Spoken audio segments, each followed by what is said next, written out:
네, 안녕하세요. 저는 자영업백서 이사장입니다. 자, 오늘은 제가 이 장사를 하면서 가장 중요한 것 중에 하나를 좀 말씀을 드릴 거예요. 지금 자영업을 하고 계신데 이 부분을 놓치고 계신 분들이나 아니면 특히 이제 자영업을 준비하시는 분들, 그리고 장사를 시작한 지 얼마 안 되시는 분들은 이거는 꼭 놓치지 않고 들으셔야 됩니다. 좀 제가 말씀드리는 게 좀 이렇게 매력적이지 못하고 하더라도 이 오늘 내용은 가능하면 끝까지 들어보시면 좋을 것 같아요. 제가 오늘 말씀드릴 내용은 이 돈에 관련된 내용인데요.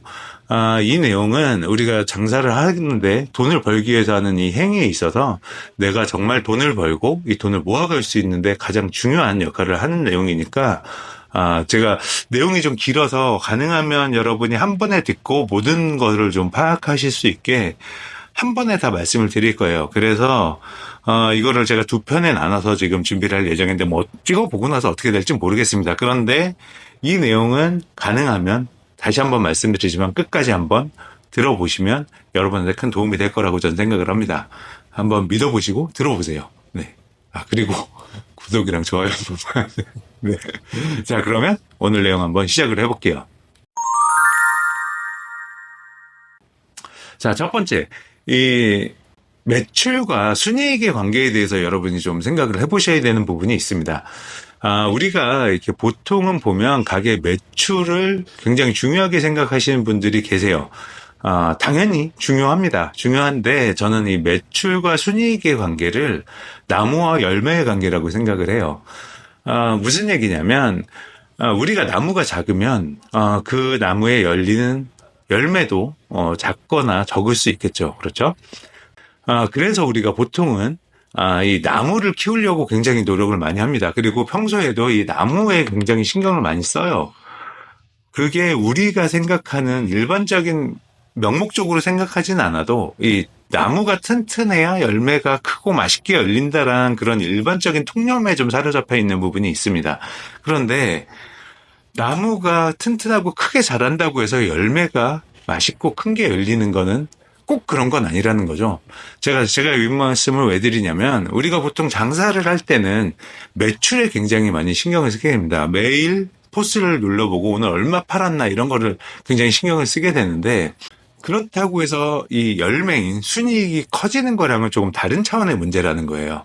그래서 보통은 매출에는 굉장히 신경을 많이 쓰는데 이 순이익에는 신경을 많이 못 쓰는 경우가 생깁니다. 왜냐하면 매일매일 하다 보면 눈에 띄는 건 매출이고 순이익은 한 달 단위로 정산을 한다고 그러면 그 한 달을 뒤에나 나오는 얘기거든요. 그런데 매일 눈앞에 보이는 거에 우리가 더 집중하기 쉽다는 거죠. 그래서 나무는 커지지만 거기 열리는 열매가 작다고 하면 우리가 먹을 수 있는 게 별로 없는 겁니다. 그래서 지금부터 드리는 말씀을 좀 들어보시고 이 나무와 열매, 그래서 우리는 이 나무도 키워야 되지만 이 열매 자체도 키워야 되는 거거든요. 이거를 하기 위해서 내가 따낼 수 있는 과실을 더 크게 만들기 위해서 우리가 어떤 거에 신경을 써야 되는 건지 한 번 더 생각해 보셨으면 좋겠습니다. 자, 두 번째는 이 자영업자의 이 돈의 흐름이 회사원인 사람이랑, 그러니까 월급 생활자랑 굉장히 다른 속성이 있습니다. 이 부분은 보통은 장사를 처음 시작하시는 분들이 굉장히 크게 놓치는 부분인 것 같아요. 저도 처음에 그렇긴 했고요.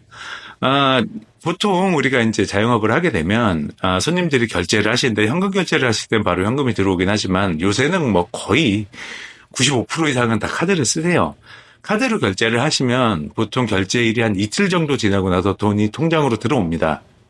그런데 여기서 여러분들이 좀 감안하셔야 되는 건 뭐냐면 직장 생활하실 때는 월급을 받아서 그러면 한 번에 돈이 들어오고 그 돈을 내가 나눠서 저축할 돈, 뭐 어디 쓸 돈 이렇게 나눠서 쓸 수가 있었어요. 그런데 자영업자 같은 경우는 월급이 매일 들어옵니다. 예, 카드 대금이 이틀을 순차적으로 해서 주말을 빼놓고는 월화수목 금 동안 계속 돈이 들어와요. 그러면 통장에 돈이 막 늘어납니다. 매일매일. 그러면 처음에는 그걸 보면서 굉장히 뿌듯하기도 하고, 굉장히 좀 이렇게, 부자 된 것 같은 느낌을 들긴 하는데, 사실, 우리가 받은 그 돈이 전부 다 내 돈이 아니라는 거죠. 이 부분을 까먹고 계신 분들이 계세요. 그래서 오늘 장사가 잘 돼서 돈을 좀 벌리면, 아, 맛있는 거 먹어야지. 뭐 친구들 만나서 야, 나 오늘 내가 한번 쏠게. 막 이렇게 통 크게 하시는 분들이 계신데 통장에 들어온 돈이 다 내 돈이 아닙니다. 네, 그거를 까먹으시면 안 돼요. 통장에 돈이 들어와도 우리가 이제 가게를 운영하는 데 들어가는 돈, 이게 뭐 인건비라든지 아니면 월세, 그리고 뭐 우리가 사용한 식자재비, 물때 이런 것들은 한 달에 한 번씩 보통 결제가 되거든요. 통장에 돈이 많은 것 같아도 사실 그 부분은 한 달을 쌓아봐야 내가 정확하게 지출이 얼마가 되는지 알 수 있는 부분이에요.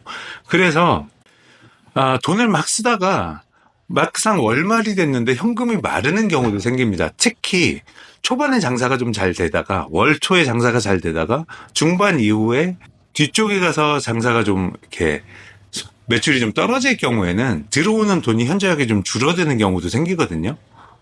물론 반대 경우도 있지만 보통 그렇게 됐을 때 초반에 돈이 많이 벌려서 이 정도는 지출해도 되겠다 싶어서 지출을 막 하다 보면 월말에 가서 매출이 떨어졌을 때 들어온 돈이 적어버리면 그러면 대금 결제하는데 굉장한 문제가 생깁니다.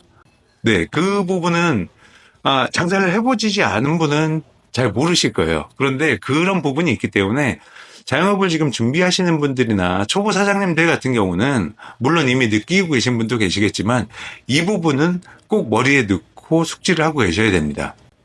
결국 돈은 매일 들어오지만 그리고 돈은 돌긴 하지만 그게 다 내 돈이 아니란 거. 이거는 머릿속에 꼭 넣고 계셔야 돼요.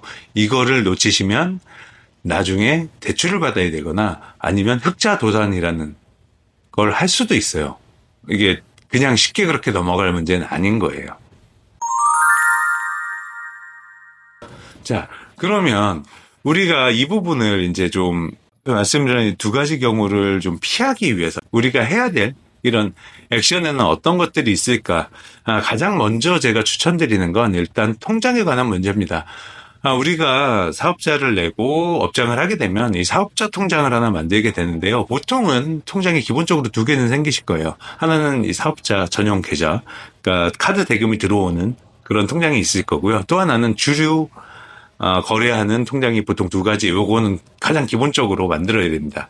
그런데 여기에 우리가 통장을 한 개나 두 개 정도는 더 만들어서 가지고 있어야 돼요.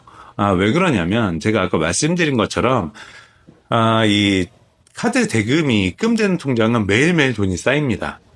그래서 돈이 계속 늘어가지만 아까 말씀드린 대로 이건 내가 다 쓸 수 있는 돈이 아니란 거죠.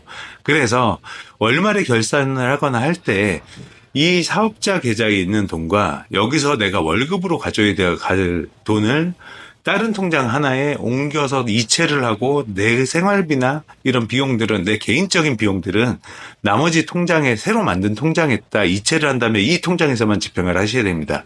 결국은 쉽게 말하면 이 가게의 통장과 내 통장을 분리를 시킨다는 거죠. 자, 그러고 나서 네 번째 통장은 내가 대금을 다 지불하고 나의 월급을 가져갔는데도 돈이 남는다. 그러면 이 첫 번째 그 카드 대금이 들어오는 그 통장에서 돈을 빼서 마지막 네 번째 통장에다 돈을 이체를 시켜놓는 겁니다. 이렇게 되면 이 네 번째 통장은 순수하게 내가 저축하는 금액이 되는 개념이겠죠. 네, 이렇게 통장을 나눠놓지 않고 한 통장에서 이걸 모든 걸 이뤄낼 경우에는 사실 우리가 철저하게 내가 이걸 나눠서 쓴다고 생각은 하고 있지만 실제로는 그렇게 안 될 가능성이 굉장히 높아져요. 또 특히나 이 가게에 관련된 비용을 이 통장에서 뭐 자동이체를 건다든지 이렇게 하고 있는데 집에 관련된 거 뭐 통신비나 아니면 집에 뭐 관련된 이런 비용을 내 통장에다 넣어놓게 되면 실제로는 가게의 상황을 정확하게 파악하기가 굉장히 어려워집니다. 아까 처음에 말씀드린 것처럼 이 가게 매출과 순이익이 나무와 열매 같은 관계라고 하면 나무는 계속 크고 있는데 열매가 계속 쪼그라드는 거예요. 아니면 열매가 쪼그라들지 않아도 열매가 더 크지 못하는 겁니다.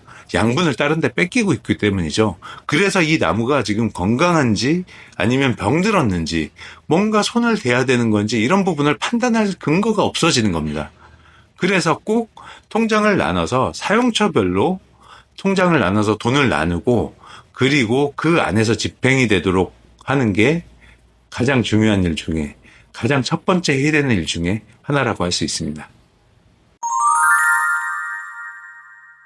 네. 말씀드리다 보니까 이게 내용이 좀 길어져서 제가 이거를 두 편으로 제작을 하기로 하고, 오늘은 여기까지 말씀을 드리고요. 다음 편에는 이어서 중요한 내용들을 더 말씀드리려고 합니다. 다음 편도 이 장사 처음 하시는 분들이 놓치게 되는 경우가 굉장히 많은 중요한 내용이니까 꼭 한번 들어보셨으면 좋겠네요. 그러면 다음 시간에 더 좋은 내용으로 찾아뵙도록 할게요. 나의 내일은 오늘이 만듭니다. 그러면 다음 시간에 뵐게요. 감사합니다.